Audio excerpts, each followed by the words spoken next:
জুলাই গণ অভ্যুত্থানের মাধ্যমে আংশিক সফলতা আসলেও পূর্ণাঙ্গ সফলতা আসবে একটি সুষ্ঠু ও অবাধ নির্বাচনের মাধ্যমে। আন্দোলন পুরোপুরি সফল তখন হবে যখন বাংলাদেশের জনগণ যাকে খুশি তাকে ভোট দিয়ে নির্বাচিত করতে পারবে। জনগণের ভোটে নির্বাচিত সরকার গঠনের মাধ্যমে এই সফলতা জনগণ পাবে। দুবাইয়ের একটি হোটেলে পবিত্র রমজান উপলক্ষে বাংলাদেশ জাতীয়তাবাদী দল ইউনাইটেড আরব আমিরাতের কেন্দ্রীয় কমিটির আয়োজনে ইফতার মাহফিলে প্রধান অতিথির বক্তব্যে এসব কথা বলেন আহমেদ আলী মুকিব। জনগণের জন্য, জনগণের ভোটের অধিকার ফিরে দেওয়ার জন্য, গণতন্ত্র ফিরে দেওয়ার জন্য, বাক শক্তি ফিরিয়ে দেওয়ার জন্য আপনারা আন্দোলন করেছেন। এই আন্দোলনের সফলতা কিন্তু এখন আসেনি, এসেছে? এখন আসেনি, কারণ এখন আমরা বিরোধী দলে আছি। তখনই আসবে যখন একটি আগামী দিনে একটি সুষ্ঠু নিরপেক্ষ নির্বাচন হবে।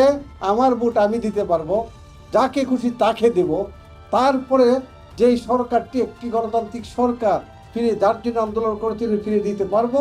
ফিরিয়ে দেওয়ার পরে আমরা মনে করব যে আমাদের আন্দোলনের সফল হয়েছে। আমিনুল ইসলাম ইনাম চৌধুরী ও ইঞ্জিনিয়ার করিমুল হকের সঞ্চালনায় অনুষ্ঠানে সভাপতিত্ব করেন জাকির হোসেন। বিশেষ অতিথি ছিলেন সৌদি আরবের পশ্চিমাঞ্চল বিএনপির সিনিয়র যুগ্ম আহ্বায়ক আব্দুল মান্নান, ইউএই বিএনপির যুগ্ম আহ্বায়ক আব্দুস সালাম তালুকদার, সদস্য প্রকৌশলী আব্দুস সালাম খান, দুবাই বিএনপির সভাপতি মোহাম্মদ রফিক, শ্রমিক দলের সভাপতি মাহি আলম সহ বিএনপি, যুবদল, শ্রমিক দল, জিয়া পরিষদ সহ বিএনপির বিভিন্ন অঙ্গ সংগঠন ও সহযোগী সংগঠনের নেতারা। আপনারা যে যেখানে আছেন সবাই ঐক্যবদ্ধভাবে কাজ করব, দেশের জন্য কাজ করব।